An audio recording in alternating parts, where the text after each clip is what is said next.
સુરતની નવી civil hospital શિફ્ટિંગની કામગીરી હાથ ધરવામાં આવી રહી છે. સિવિલ હોસ્પિટલના તબીબો છેલ્લા કેટલાક સમયથી જર્જરિત બિલ્ડિંગમાં ગરીબ દર્દીઓને સારવાર આપી રહ્યા હતા.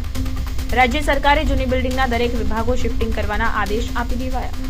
નાની મોટી પરમિશનના કારણે શિફ્ટિંગ કામગીરીમાં ડીલે થઈ રહી હતી, ત્યારે સિવિલ હોસ્પિટલની જૂની બિલ્ડિંગના દરેક વિભાગો નવી કોવિડ બિલ્ડિંગમાં શિફ્ટિંગ કરવામાં આવી રહ્યા છે. જૂની બિલ્ડિંગના તમામ વોર્ડ વિભાગો ઓપીડીઓ ન્યૂ કોવિડ બિલ્ડિંગમાં ખસેડવામાં આવી રહી છે. દર્દીઓને હાલાકી ન પડે તે પ્રકારની વ્યવસ્થા સુરત સિવિલ તંત્ર દ્વારા કરવામાં આવી રહી છે. દર્દીઓને પૂરતી સારવાર એક જ બિલ્ડિંગમાં મળી રહે, દર્દીઓને હાલાકી ન પડે તે માટે તમામ વિભાગોની શિફ્ટિંગ કોવિડમાં કરવામાં આવી રહી છે.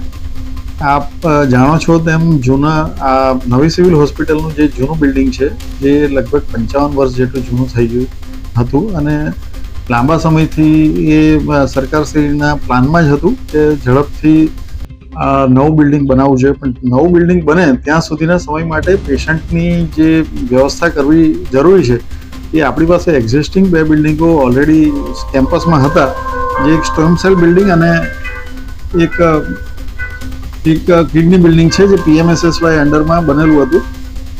તો એ બિલ્ડિંગોમાં વિભાગો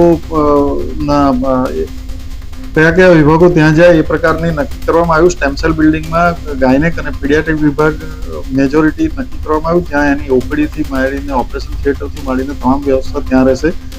ત્યાં વધુમાં ઓપ્થેલ્મોલોજી વિભાગ અને પ્લાસ્ટિક સર્જરી વિભાગ પણ ત્યાં શિફ્ટ કરવાનું છે. કિડની બિલ્ડિંગ છે જ્યાં ઓલરેડી મેડિસિન અને પલ્મોનરી મેડિસિન વિભાગ કાર્યરત છે.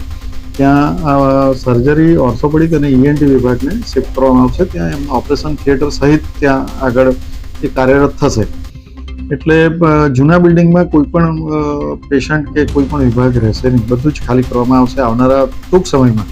અને અત્યારના લગભગ 2-3 મહિનાથી જે પ્રકારની બધી કામગીરી ચાલી રહી હતી, જે તે વિભાગોને જે કંઈ નાની મોટી વ્યવસ્થા કરવાની જરૂર હતી એ PIO વિભાગ દ્વારા એડિશન, અલ્ટ્રેશન વગેરે કામગીરી લગભગ પૂર્ણ થઈ ગઈ છે અને હવે વિભાગોનું શિફ્ટિંગ પહેલા સામાન અને પછી પેશન્ટોનું શિફ્ટિંગ ચાલુ કરવામાં આવશે.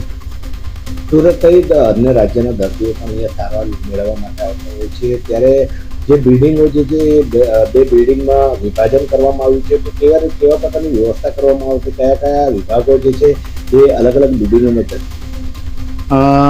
ગાયનેક અને પીડિયાટ્રિક વિભાગ જે છે એ લોકોને ઇન્ટરકનેક્શન વધારે હોય, જેથી કરીને એ બંનેને સાથે ભેગા સ્ટેમ સેલ બિલ્ડિંગમાં રાખવામાં આવ્યા છે. એટલે એ રીતનો પ્રશ્ન રહેશે નહીં. પણ ધારો કે એ લોકોના મેડિસિન રેફરન્સ કે કોઈ બીજા વિભાગના રેફરન્સ રહેશે તો એના ડૉક્ટરો બેડસાઇડ રેફરન્સ કરીને જે તે જગ્યાએ એમના વોર્ડમાં જોઈ આવશે. અને એવી જ રીતે